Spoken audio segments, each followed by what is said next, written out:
Hi hello എല്ലാവർക്കും kiss അക്കാദമിയിലേക്ക് സ്വാഗതം. ഇന്ന് നമ്മുടെ PYQ സീരീസിന്റെ ഡേ 9 ആണ്. ക്ലാസ്സിലോട്ട് കടക്കാം. ആദ്യത്തെ ചോദ്യം, ചന്ദ്രയാൻ 3 ശിവശക്തി പോയിന്റിൽ വിജയകരമായി സോഫ്റ്റ് ലാൻഡിംഗ് നടത്തിയ തീയതി. ഉത്തരം ഓപ്ഷൻ സി 2023 ഓഗസ്റ്റ് 23.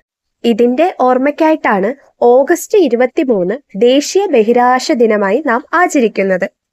ചന്ദ്രയാൻ 3യെ പറ്റി നമുക്ക് കുറച്ച് കാര്യങ്ങൾ പരിചയപ്പെടാം. ചന്ദ്രയാൻ 3 വിക്ഷേപിക്കുന്നത് 2023 July 14 Satish Dhawan space centre Sriharikota ആന്ധ്രാപ്രദേശിൽ നിന്നാണ് ഇത് വിക്ഷേപിക്കുന്നത്. വിക്ഷേപണ വാഹനം LVM-3 M4. റോവറിന്റെ പേര് പ്രഗ്യാൻ, ലാൻഡറിന്റെ പേര് വിക്രം. ചന്ദ്രയാൻ 3 ചന്ദ്രന്റെ ഭ്രമണപഥത്തിലെത്തിയത് 2023 ഓഗസ്റ്റ് 5 ചന്ദ്രയാൻ 3ന്റെ പ്രോജക്ട് ഡയറക്ടർ P. വീരമുത്തുവേൽ. ചന്ദ്രന്റെ ദക്ഷിണ ധ്രുവത്തിലെത്തിയ ആദ്യ രാജ്യമായി ഇന്ത്യ മാറി. ഇത്രയും കാര്യങ്ങൾ കൃത്യമായി ഓർത്തു വയ്ക്കുക. അടുത്ത ചോദ്യത്തിലോട്ട് പോവാം. ചിന്നത്തമ്പി അണ്ണാവി ഏത് കലാരൂപവുമായി ബന്ധപ്പെട്ട് പ്രശസ്തി നേടി? ഉത്തരം ഓപ്ഷൻ എ ചവിട്ട് നാടകം.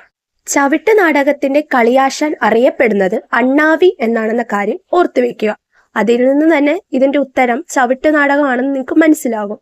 അതുപോലെ കൂടിയാട്ടത്തിന്റെ കുലപതി എന്നറിയപ്പെടുന്ന ആളാണ് അമ്മന്നൂർ മാധവ ചാക്യാർ. അടുത്ത ചോദ്യം, ഒളിമ്പിക്സിൽ പങ്കെടുത്ത ആദ്യ മലയാളി ആര്?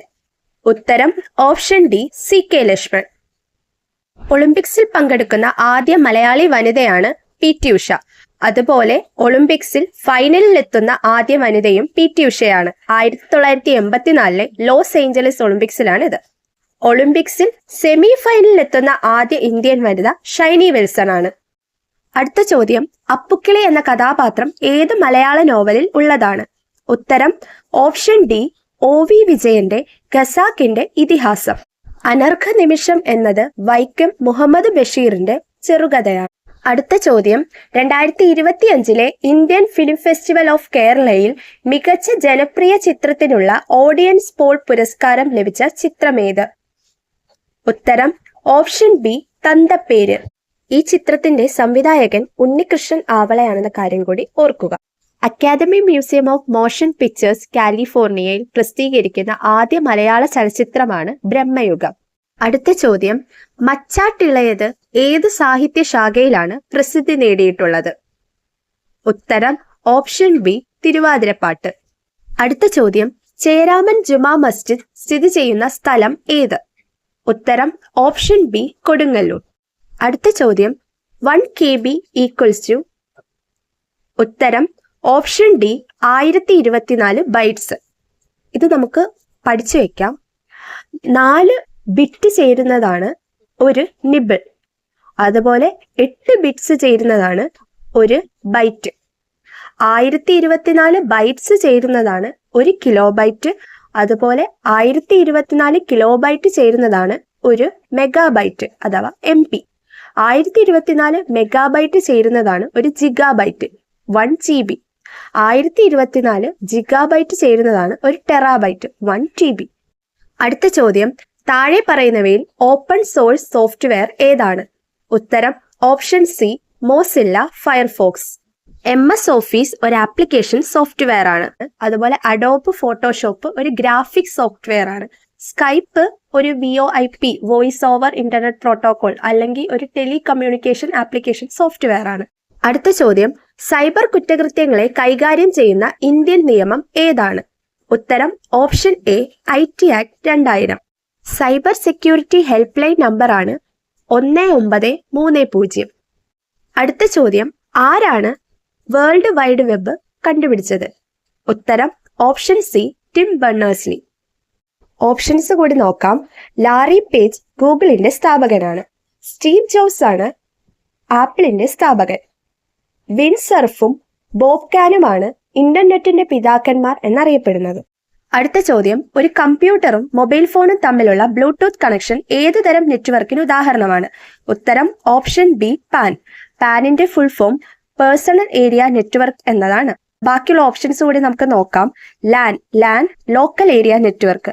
ഇതിന് ഉദാഹരണം എന്താന്ന് വെച്ചാൽ നമ്മുടെ വീട്ടില് വൈഫൈ കണക്ഷൻ നമ്മുടെ ഫോണും ലാപ്ടോപ്പും ആയിട്ടൊക്കെ കണക്ട് ചെയ്യുമല്ലോ, അത് ലാനിന് എക്സാമ്പിൾ ആണ്. അതുപോലെ ഒരു ബിൽഡിങ്ങിൽ, ഒരു ഓഫീസിലൊക്കെയുള്ള കണക്ഷൻസ് ഒക്കെ ലാൻ ആണ്. ഇനി അടുത്തത് മാൻ, മെട്രോപൊളിറ്റൻ ഏരിയ നെറ്റ്വർക്ക്, ഏകദേശം 50 കിലോമീറ്റർ റേഡിയസ് വരെ ഉള്ളതാണ് കണക്ട് ചെയ്യുന്നത്, ഈ മാനിന്റെ അണ്ടറിലാണ് വരുന്നത്. ഇനി അടുത്തത് വാൻ, വൈഡ് ഏരിയ നെറ്റ്വർക്ക്, ഇത് ഇന്റർനെറ്റ് ഒക്കെ ഇതിനുള്ള എക്സാമ്പിൾ ആണ്. അടുത്തതായിട്ട് നമുക്ക് 2 ക്വസ്റ്റ്യൻസ് കൂടെ നോക്കാം. ഒരു പഴത്തിൽ അടങ്ങിയിരിക്കുന്ന ഊർജത്തിന്റെ അളവ് ഏകദേശം 840 കിലോ ജൂൾ ആണ്.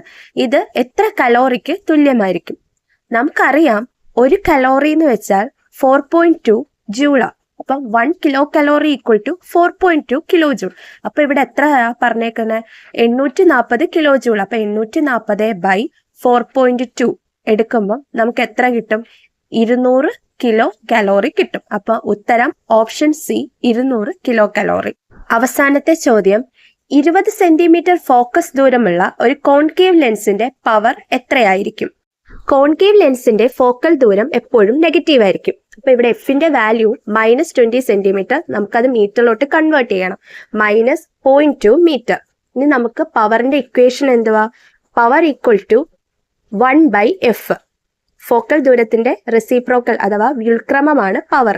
അപ്പൊ ആ വാല്യൂ ഇട്ട് കൊടുക്കുമ്പോൾ 1/-0.2 ദാറ്റ് ഈസ് ഈക്വൽ ടു -5. ഒരു ലെൻസിന്റെ പവറിന്റെ യൂണിറ്റ് ഡയോപ്റ്റർ ആണ്. അതായത് നമ്മുടെ ഉത്തരം ഓപ്ഷൻ ബി, -5D. ഇതോടുകൂടി നമ്മുടെ വീഡിയോ ഇവിടെ അവസാനിക്കുന്നു. വീഡിയോ ഇഷ്ടമായെങ്കിൽ ലൈക്ക് ചെയ്യാനും സബ്സ്ക്രൈബ് ചെയ്യാനും മറക്കല്ലേ. അടുത്ത പാർട്ടുമായിട്ട് കാണുന്നവരെ ബൈ.